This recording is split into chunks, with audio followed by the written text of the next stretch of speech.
Yes. Thank you for the help.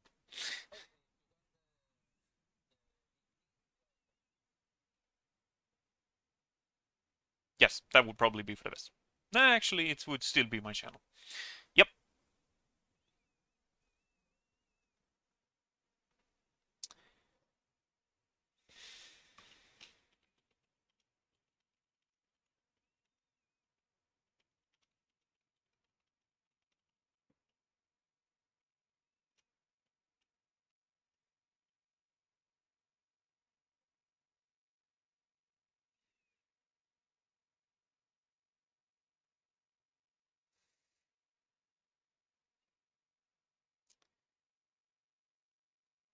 All right.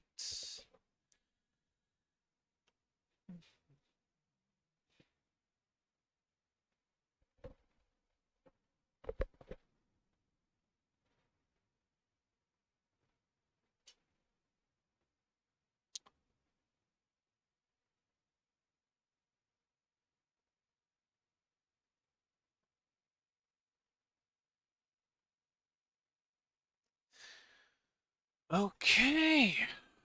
Right. After some scuff,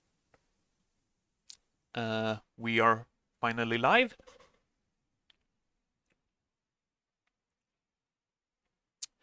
And hello, Loon, and hello, Shiro. I I am excited to have you here, and well, let's see how this goes. So, as a quick recap, this will be my short form reviews of the books I read this month. And, well, it's quite a mixed batch, both in terms of genre, quality, and just how much I liked it. So, we're going to begin with no competition, the oldest book I have ever read, mostly because I still have yet to read the Iliad and Odyssey. They are on my list. And what we have is the Pillow Book of Se Shonagon. It is a piece of writing from the 10th century Japan, and it is a mix of diary entries, anecdotes, poetry, written by the eponymous Se Shonagon, who was a courtesan in the court of an empress at the time in Japan. And the book itself I read for the reading circle I had for right, it was for June, but the meeting was in July, so logic. Uh, and yeah, was it something I would have picked up on my own? Maybe for the novelty? But I had several issues with this book. First of all, the translation. The man responsible for this is Arthur Waley, and he took the original, cut it down to he cut out 3/4 of it, mostly on his own judgment, and yeah, it has quite well, what do you say, the effects of being translated in the 1920s England, meaning what he considered worth translating and including in this, which was the very first translation of this piece of literature. It is quite apparent throughout the book, to the point that in the very beginning, I wasn't sure where Sei Shonagon's writing actually began, because translator Arthur Waley had not actually made any clear breaks in the text to, point out the fact that now we're going from his point of his view on the matter to what was actually written down. But enough gripes. It is a very short book. This translation was, I think, 130 pages. Has some gorgeous illustrations in it. It is not a traditional book in that it jumps a lot between timelines, seasons, and it's not a straight narrative. Like I said, it's a piece of literature that was originally just for the writer herself. It was a form of diary, and she was a very sassy woman. She had quite a venomous tongue, at least judging by her writings, and her opinions were very firm and very much upfront. So, I mean, in general, I enjoyed it, but I enjoyed it more as a piece of ancient literature than a book. And as such, it's definitely memorable. I'm gonna be keeping it in the shelf, no question. So yeah. Any questions from you about anything else on the book that I haven't touched on yet?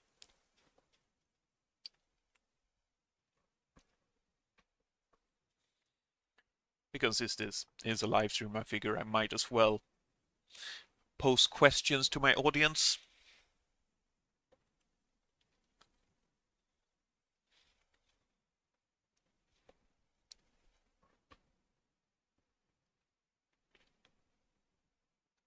All right. Then we shall move a little bit to the right to Sovereign by C.J. Sansom. This is the third part in a series of historical mysteries about a barrister in Tudor England. In this case, working directly for the Archbishop under Henry VIII. And I devoured the first two books in this series. And while I did not like the second as much as I liked the first, I did like this one better than the second. A very roundabout way of saying I am not sure it lived up to the very first installation. However,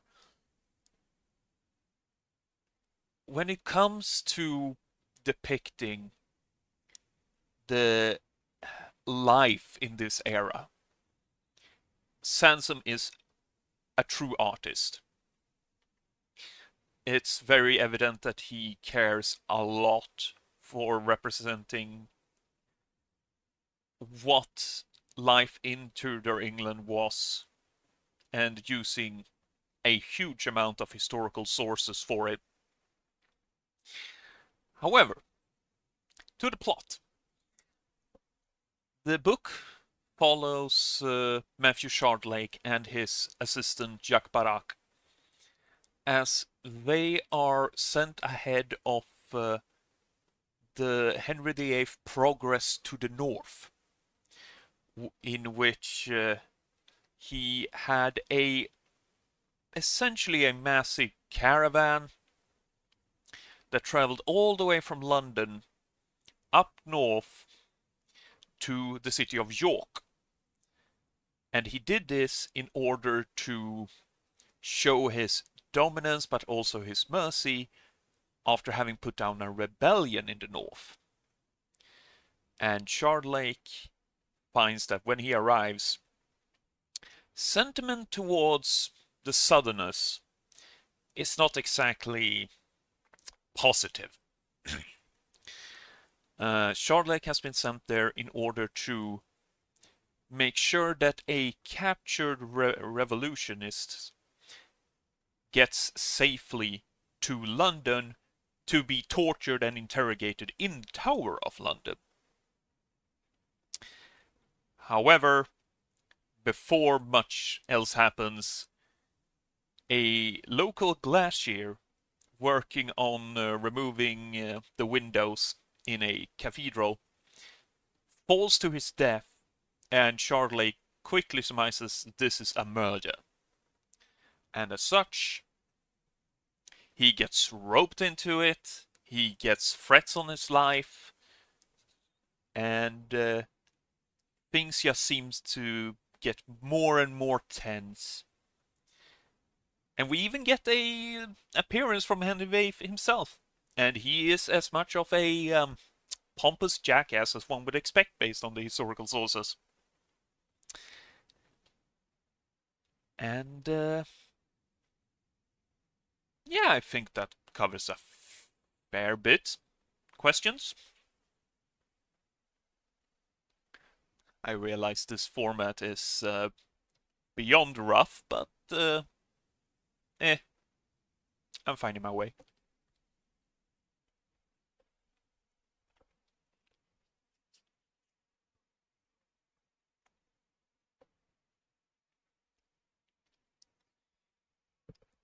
Give it a few more seconds.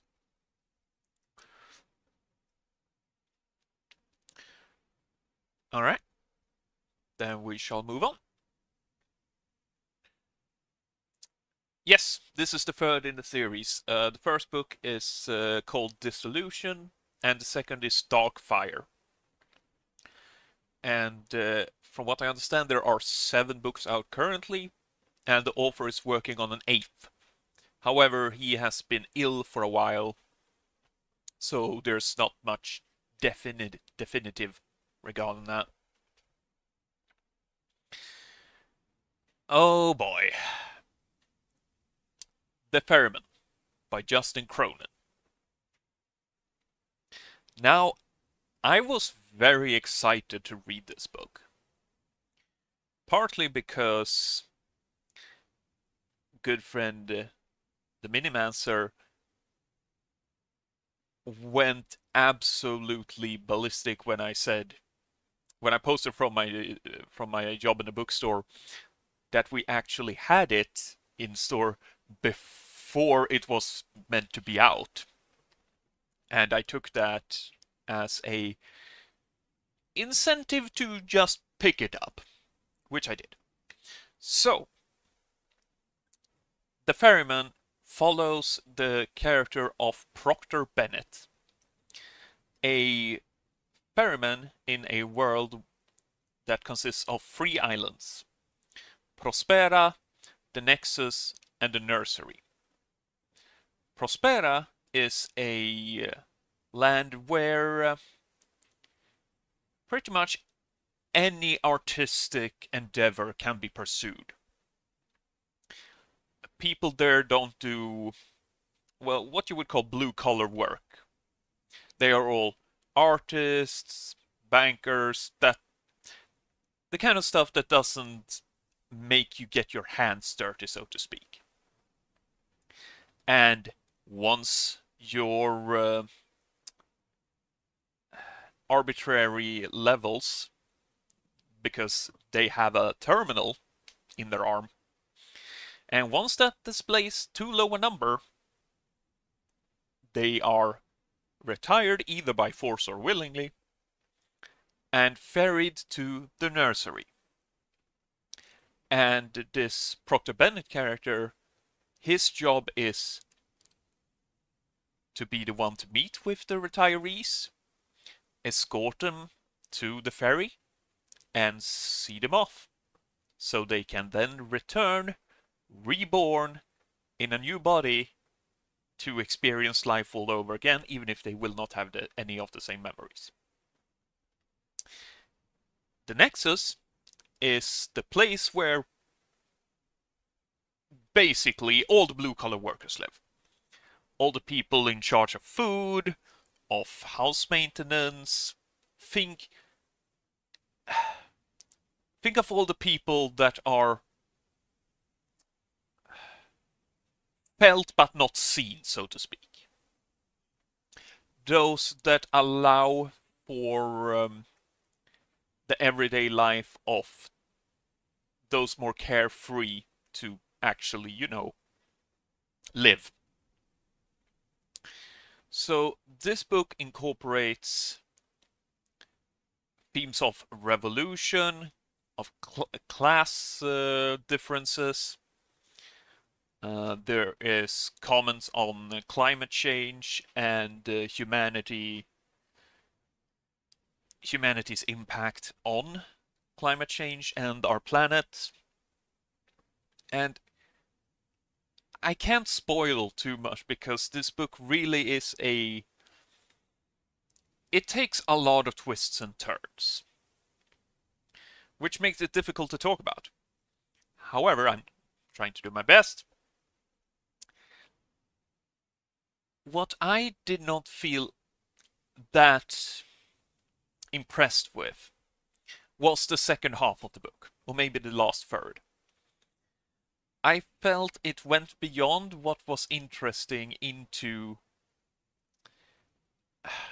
more common fare in the science fiction genre. And it just did not appeal to me. In the end, I gave a grudging 3-star review to this book because I could see why people would love it. I understand why people have such high regard for the man's writing style. Cronin definitely is a wordsmith of quality. I just felt the plot for me did not live up to the hype this book had received in the preceding months and years. So that was a quick roasting, but any questions?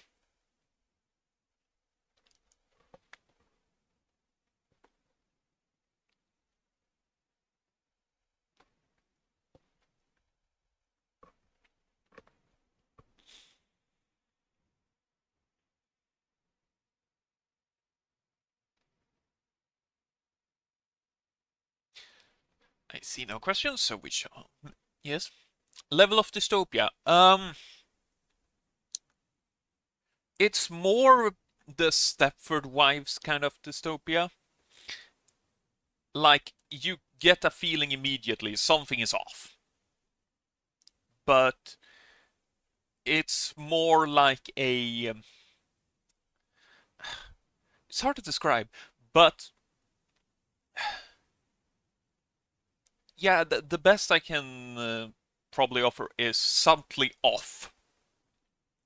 Like, there are things we, as the reader, notice is quite odd, but is just assumed to be normal.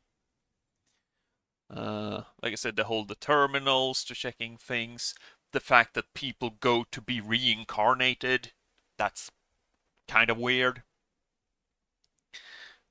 And then you also have the fact that, oh, there's an electromagnetic field beyond the ocean, and we just call what happened beyond there the danger, I think it was. So people are just living in what they perceive as paradise. That only goes for the Prosperants, naturally, because on the Nexus, there you actually have people with their whole, where they live and die as normal people. They give birth, they have families. But on Prospera, it's a form of adoption if you take in a kid. and they are then called wards, and the parents are guardians. It's incredibly desensitized to actual emotions, to the point that feeling emotions are considered a flaw in many cases. So, yeah. Yeah, I think that's, like I said, I am not a professional reviewer. I I just say things as I see them, and I try to be as honest as I can about it. Right, shall we get to a book I actually liked?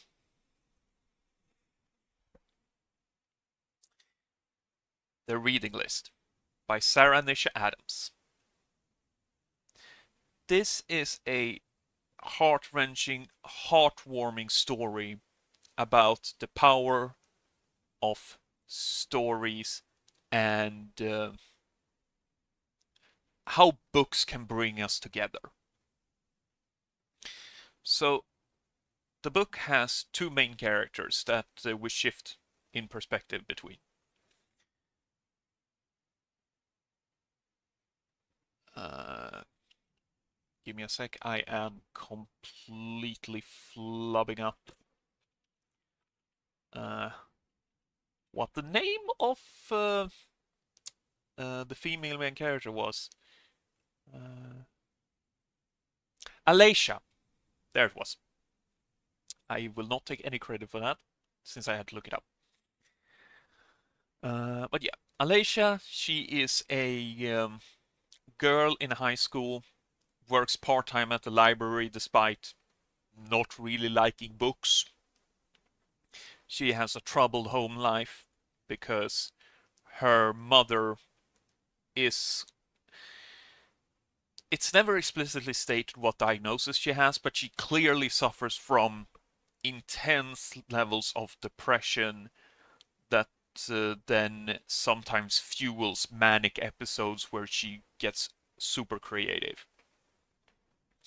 And she has a brother that is a fair few years older than her that is essentially the breadwinner. He never went to college or anything. He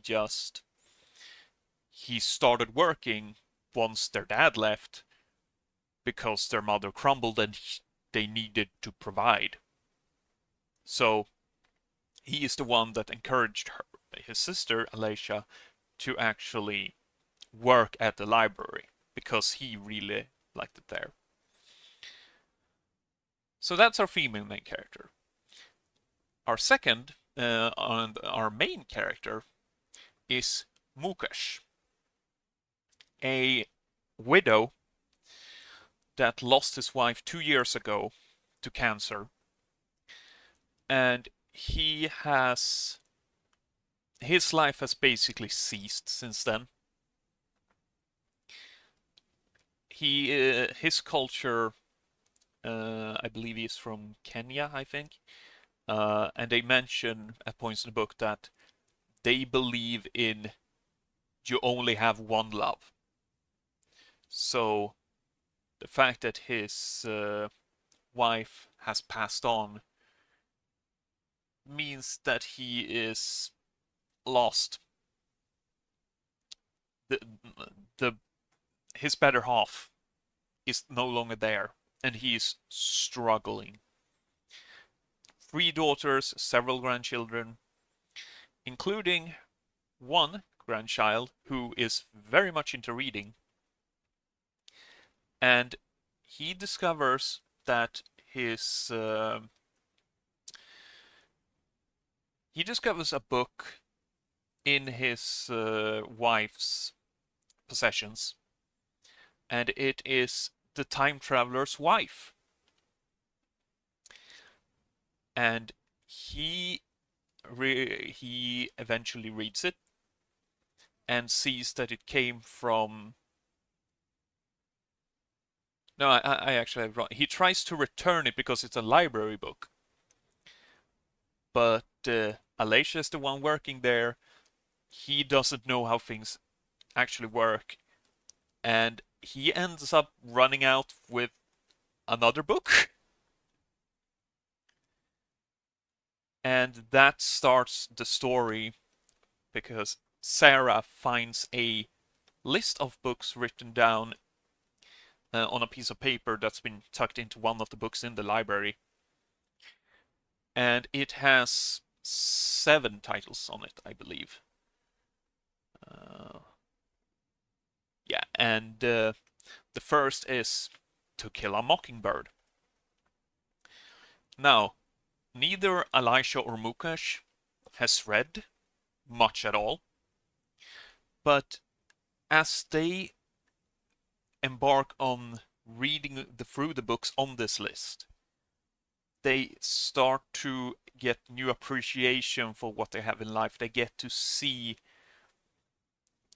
how the writers created these worlds, these people, and they discover that books very often are not just escapism. They can teach us about the world, about ourselves, and that is a very good thing. I'm not ashamed to admit this book made me cry several times. It flew by, and I do regret not having read all of the books on said reading list beforehand, but it was absolutely beautiful. Also, that the fact that this is a debut from this author, I believe. I am not gonna say that too much. Yes,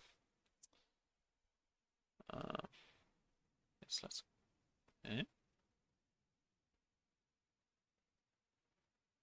Yeah, no, this was her debut. Yeah. Okay. Seems. Goodreads is having a bit of fun in messing with me. All right. Are there any questions?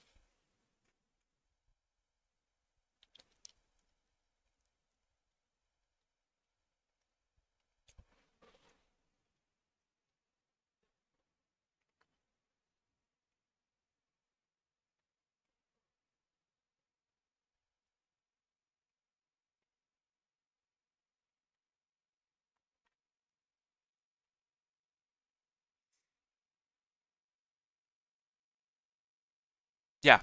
So, yep, it's her debut, and I look forward to reading more from her in the future.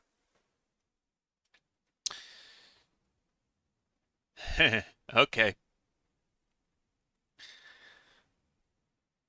Now we're heading down into the dirty south. Apologize for my accent. So, this is a book I picked up strictly on the title and the blurb on the back. I had no idea when I bought it that it was actually the 18th novel in the Charlie Parker series by John Connolly. However, this is sort of a prequel, and it's about this man, Charlie Parker, formerly a New York police detective. He has come down into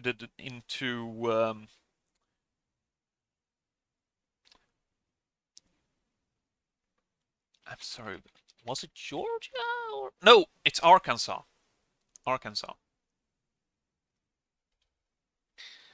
And he has come there because there have been several women that have been found murdered. However, at least one of them was written off as an accident because there's a massive defense contractor that wants to build new plants and essentially turn this town into I don't remember what the actual what the hell, what the actual yeah, burden. It's this is a brutal book. It does not shy away from graphic depictions, and it's quite unique because we follow this Charlie Parker fellow as he gets involved in the case, because he is hunting for his wife and daughter's murderer, and he has been following leads for murder victims found in a ritualistic manner, and he is about to go away and then realizes, maybe I can do something here, so he stays. The book jumps a lot between different perspectives, and to the point that it's almost more of a story about this small town and how incredibly rotten it is, how lacking in morals, how they brush things under the rug, and how they are willing to completely write off the death of several young black girls, in particular here, simply so they can actually get the contract signed and then have this massive plan and just have an economic boom. Because there are racial undertones in this. Given it takes place in Arkansas in the early 2000s, Bush is president. No, wait, not even 2000s. It's 1997. So, right, it's Clinton. Because they do mention that Clinton has promised, or he has given promises to his home state that he will make deals favorable for them. So it's a insight into the late 90s South in Arkansas. And the book takes quite a lot of twists and turns. But in the end, I mean, I liked it. I was a little surprised by who the actual killer turned out to be.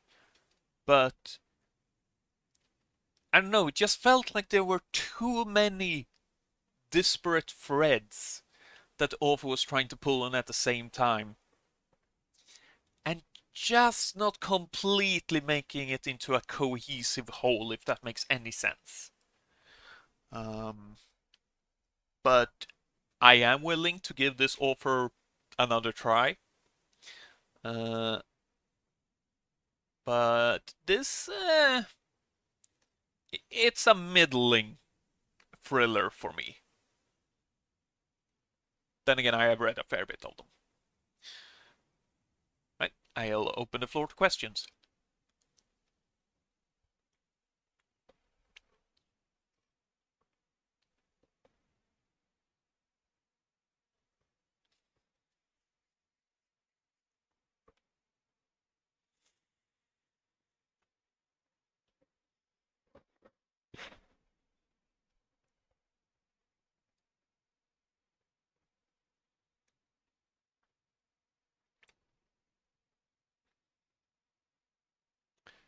Seeing no questions, we shall move on. Oh. Right. So we're doing a hard left turn into Beach Read, the debut novel of Emily Henry. The very first actual romance book I've read, and good God, I need more. This book was fantastic for me. It flew by. I adored the characters. I saw their flaws. They were very human. The romantic and sexual tension was off the scale. I can see that I can see why this blew up. And why her other 3 books are rated so highly. I am very eager to keep reading them. And I mean, this is also the book that inspired me to try writing my own rom-com, so we'll see how that goes. But, the plot. The main character, or the female main character, the one whose perspective we have, is January. She is a romance novel writer that had her dad die from a stroke. Find out that he had a second life that even went on while her mother had cancer twice. Her boyfriend or fiance of 6 years has left her, and she has not been able to write anything romance related since her dad died. But she has a deadline at the end of the summer, and she needs to write a bestseller or she's in deep waters. She encounters in the beach house that her father left her a old college rival, Augustus, also known as Gus, who is also a writer, and he writes a very different kind of book. Very different. And without saying too much here, they have some history. She finds him hot. Like I said, sexual tension is off the scales. And they eventually end up making a bet. She will try writing a serious, dark book, and he will try writing a romance. And the one who gets published first wins the bet. And that's just the catalyst for everything in the book. I read this in less than 24 hours. I loved it. It was funny, it was sexy, it was human, and I was dying to find out how things actually work out. And the fact that this was this writer's, Emily Henry's, debut, I'm beyond impressed. I love this book. It will most definitely be in my top 10 of the year total. Yeah, my first foray into actually reading romance novels, I say, has ended up with me ready to dive headfirst into it. Indeed it was. After reading this, I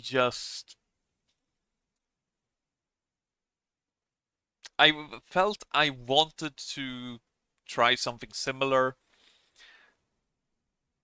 because I've tried writing thriller, I've tried writing fantasy,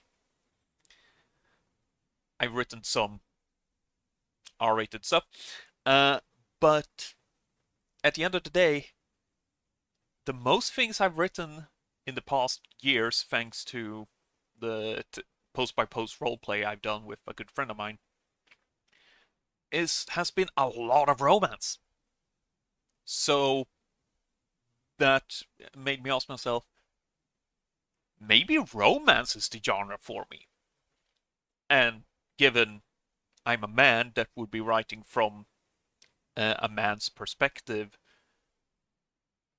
if I actually get that far, it would definitely stand out in the romance market. Because there's very few male authors, and the story taking place from the man's perspective is also incredibly uncommon. So, yeah, I'm hoping to get writing again on it at some point tomorrow, uh, combined with my new gym routine.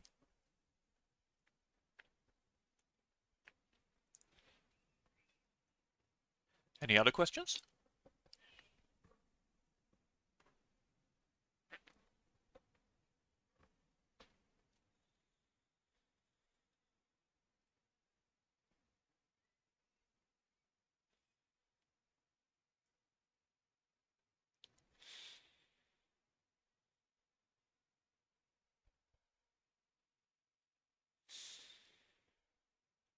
All right. Then we shall proceed. I am about halfway done. Okay. Mm. The Three Dahlias.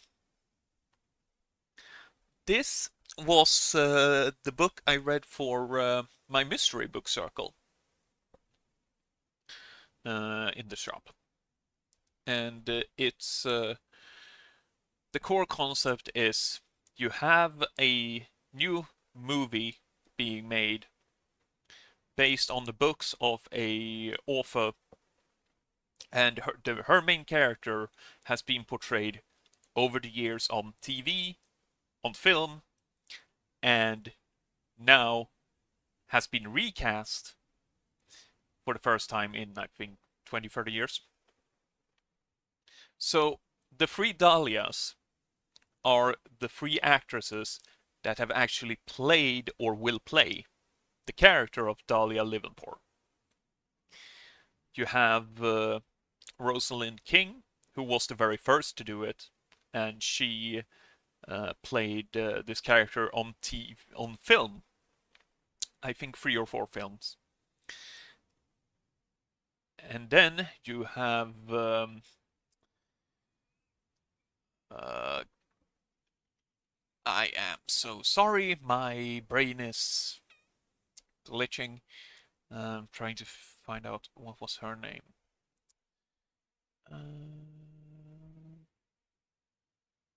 Caro Hooper, who has portrayed the character of Dahlia on TV for the longest. And then you have the new star, the one that's been cast for this new movie, Posey Starling, an ex-Child Star actress.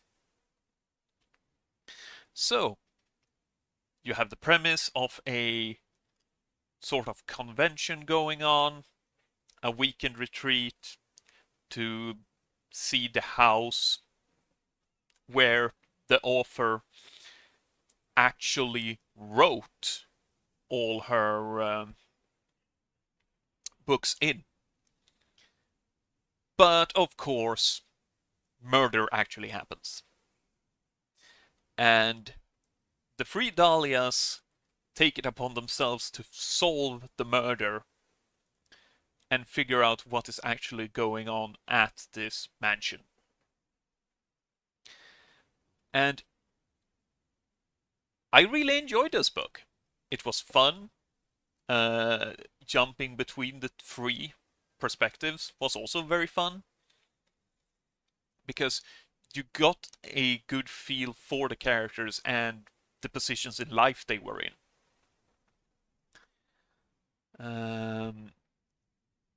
I think, compared to The Dirty South, that all the threads in this book, the different mini mysteries, if you please, if you call that, are quite elegantly tied up.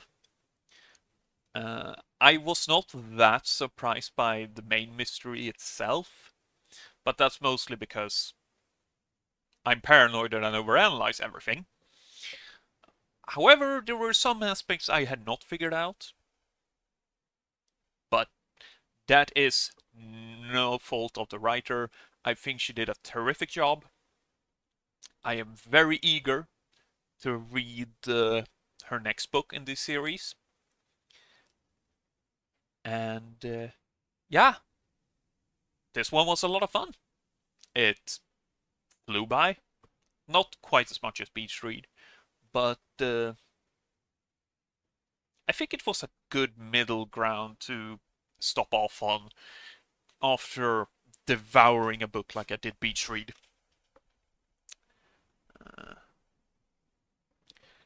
Questions?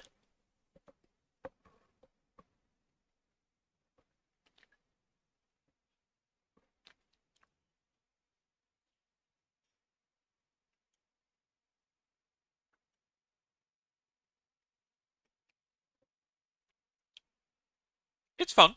I recommend it. Okay. The Republic of Thieves. Book 3 in the Gentleman Bastard sequence. So this one's going to be a little bit difficult to talk about, mainly because it's the third book in a series. So without being too, well, explicit, because even the blurb spoils the ending of the second book.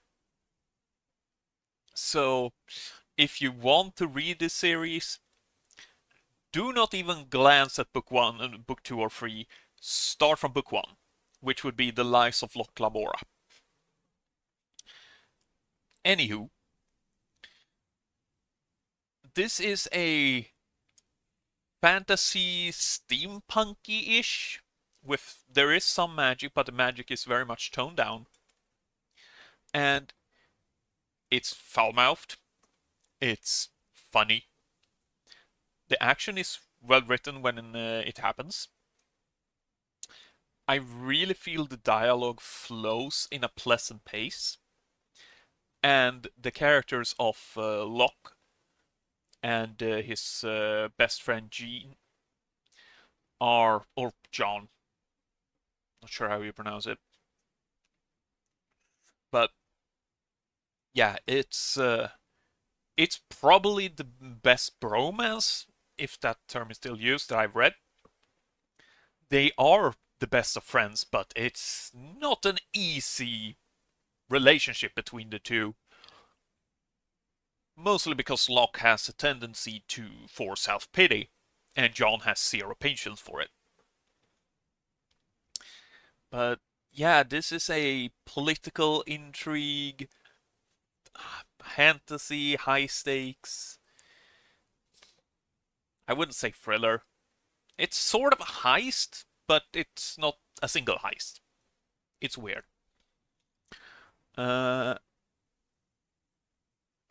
yeah, like I really recommend the Gentleman Bastard sequence. And we have these 3 books: The Lives of Locke Lamora, Red Seas Under Red Skies, and The Republic of Thieves. Thorn of Ember Lane has been in the works for a while. However, the author went through a divorce while writing this book, and he's been dealing with depression and such. So, Thorn, there is no real idea of when it will actually come out. But I'm willing to give the man some time. It sounds like he's had it rough. And no matter what, I will be waiting to finally read Thorn of Ember Lane when it comes out.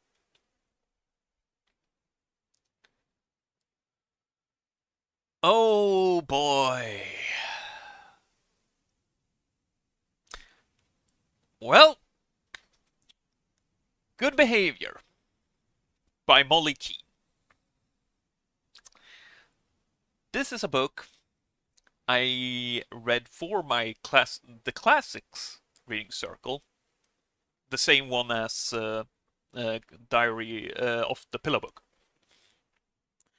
However, this one I ended up mixing up the time slots for, so I never actually was at the discussion.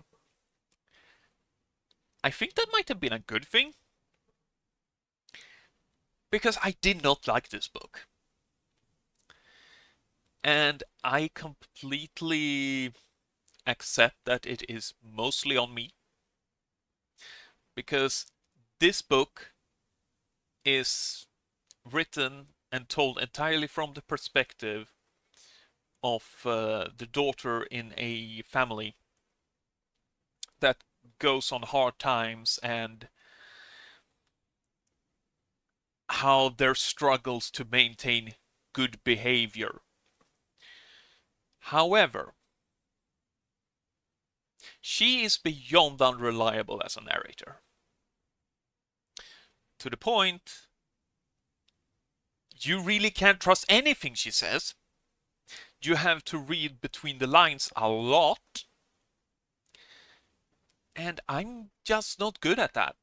I take things at face value generally.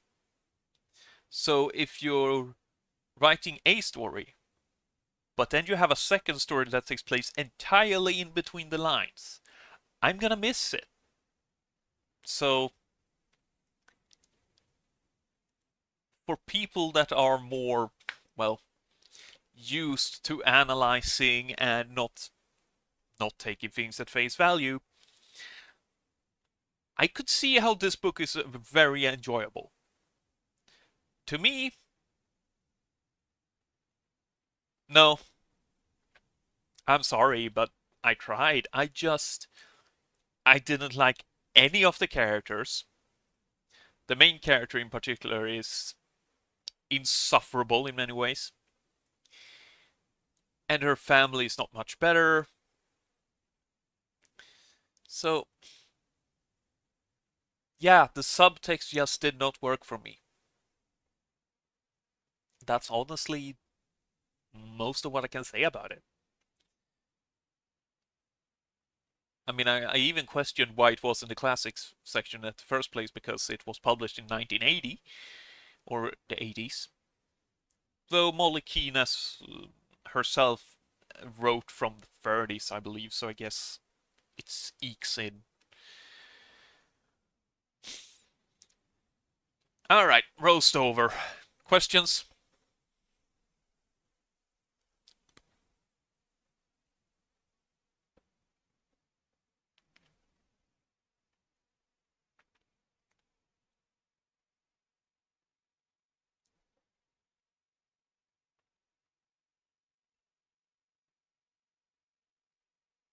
Yes, I did. And I understand my own tastes in books better for it. I do not regret reading it. If anyone ever likes it and wants to take it off my hands, sure, it's not gonna hold a treasured spot in my shelf.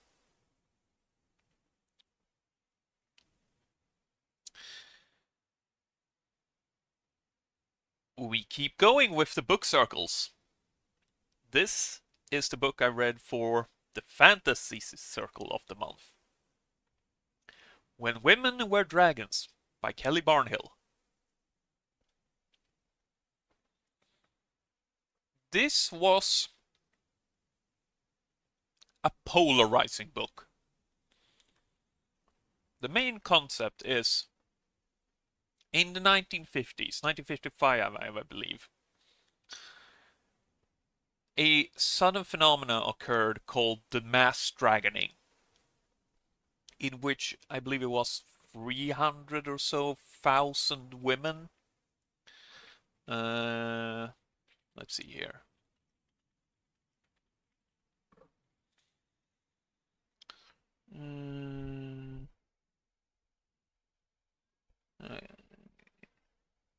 Hundreds of thousands of ordinary wives and mothers brought wings, and left becoming dragons. So we follow this book from the point of view of the character Alex, legal name Alexandra, but she insists on being called Alex. And we follow her from a young age, when she was 4, when she first saw a dragon. And then we get introduced to just women suddenly turning into dragons, sometimes devouring their husbands. And at the end of it,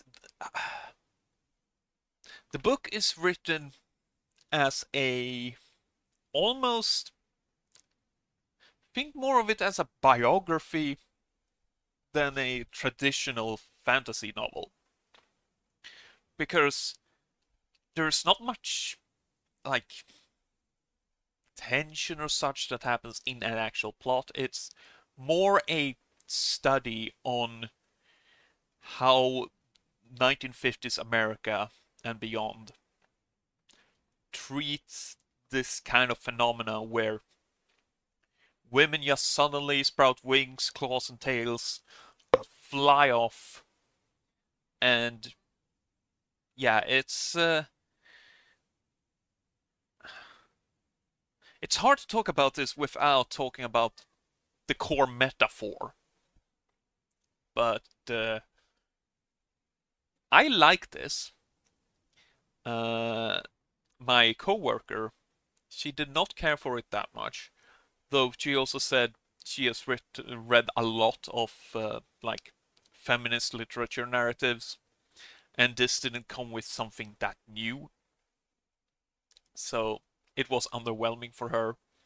This being my first real foray into this, maybe second, apart from Priory of the Orange Tree. I mean, it did something for me. I enjoyed it. I enjoyed it a hell of a lot more than Good Behavior. But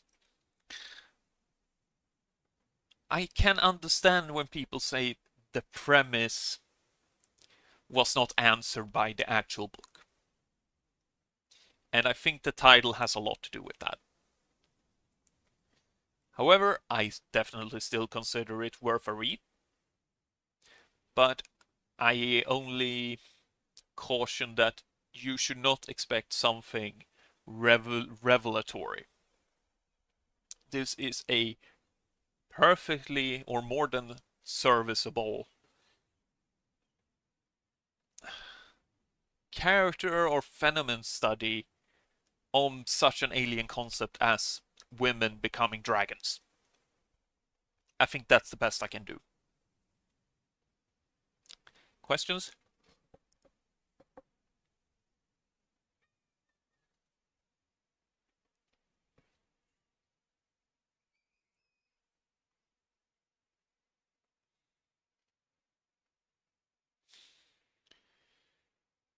Alright. We're at the finish line. The final book I read, The Bone Shard Daughter by Andrea Stewart. This is another debut novel. It's a high fantasy in which we follow several characters, but the main character is Lynn. She is the Emperor's daughter in an empire that is ruled by bone shard magic, in which the Emperor has constructs sewn together from animal parts and then inputting bone shards taken from the skulls of citizens of the Imperium, and these bone shards then power the constructs by leeching the energy from their point of origin. And this book, I think it touched on a lot of important topics. I'm probably glancing over things, but I blame the fact that I have been talking nonstop for an hour. I really, really liked this book. I didn't love it, but I really liked it. It went by fast. I really enjoyed the characters, the representation of LGBT is front and center in one core relationship in between two characters. And it feels very much like a fantasy written in the modern age. And it is inspired by Japanese mythology, Chinese mythology, same with general East Asian history. A lot of concepts and words that originate from there. And yeah, this is the first book in a trilogy. I'm very eager to read book 2. And I have little doubt it will live up to my expectations. So, despite being a bit scatterbrained, questions?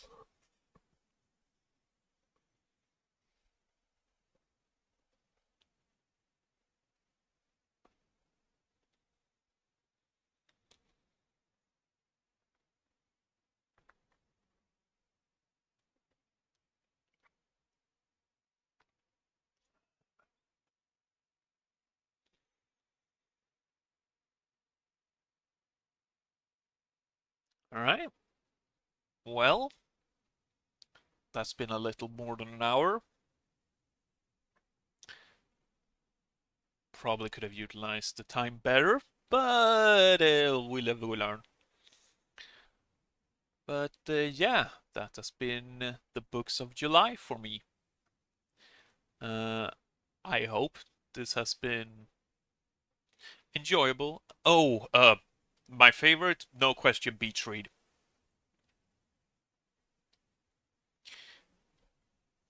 I love Beach Read. It's I did not realize how much I adore like romance give being a completely hopeless romantic myself. Uh I am frankly shocked this was my first real romance book that I read.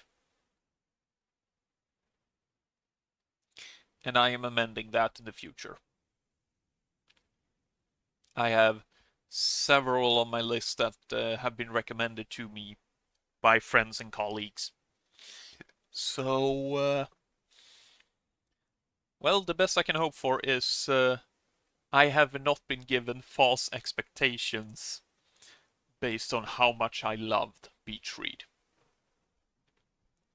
But I have every bit of faith that the following 2 books or 3 books are just gonna keep on increasing as she has grown more experienced in her writing.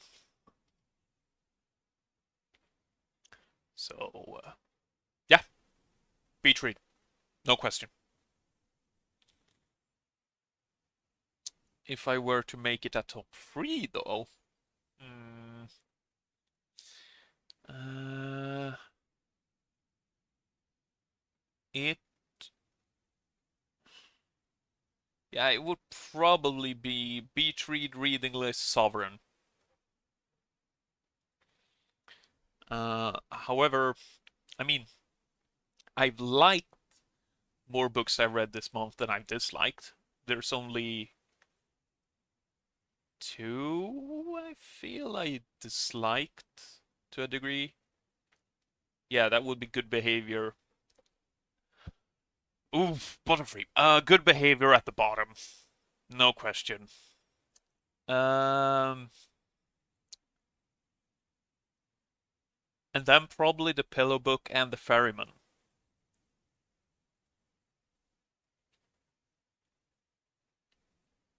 Yeah.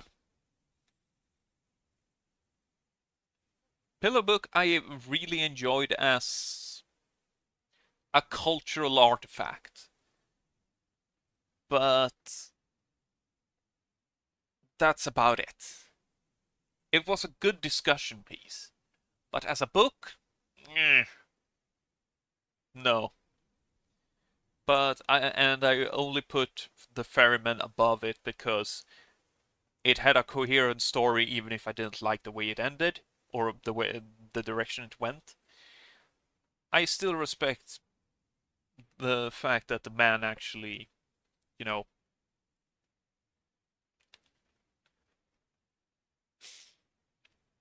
decided to put the idea he had on paper. Oh yeah, no, it's currently I'm reading Lord of the Silver Bow, which is the first book in the Troy trilogy by David Gemmell. It's good so far.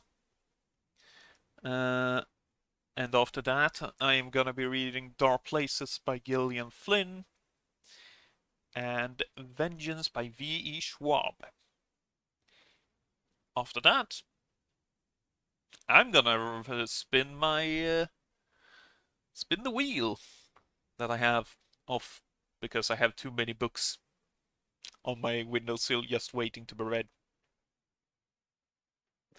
And I do not do well with just picking a book based on how I feel or anything. I need structure. But yeah, I'm gonna try to enjoy what's rest of my dinner now. It's gotten a fair bit cold. I think maybe I need to microwave it. But yeah, thank you so much for being here. And I have every intention of doing this again for the books of August. So, well, we'll see how things go. Uh, yeah, I don't have a sign up or anything yet, so I will just encourage you to always be open to new stories and new books because I sure as hell discovered a goldmine for me with Beach Read, and I would love for that to happen to anyone. So, yep, that's it. Goodbye.